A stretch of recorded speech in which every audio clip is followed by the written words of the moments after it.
L'INSERM rapporte que les Français dorment 1h30 de moins qu'il y a 50 ans pour une durée moyenne de 7h13 par nuit. Cela n'est pas sans conséquence pour nos organismes. L'Institut national du sommeil et de la vigilance recommande de dormir 7 à 8 heures par nuit et d'éviter de passer sous les 7 heures. Les travailleurs postés décrivent des temps de sommeil différents selon leur poste. La durée de sommeil en retour de poste de nuit est plus courte. Le coucher se fait en rentrant du travail et au moment où le soleil se lève.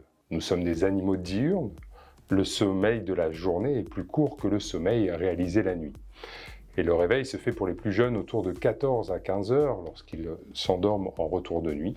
Puis avec l'âge, le réveil se fait de plus en plus tôt, vers 11 heures midi pour les un peu plus âgés.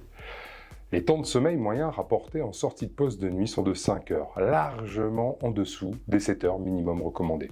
Alors qu'est-ce que l'on peut faire ?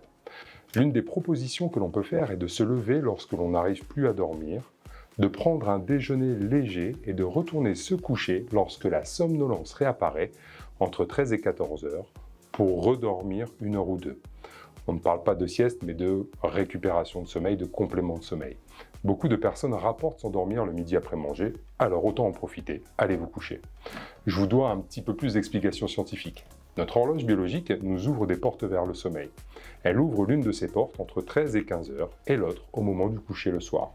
Lorsque l'on se met en condition pour dormir à ces moments-là, on s'endort plus rapidement et d'un sommeil plus réparateur.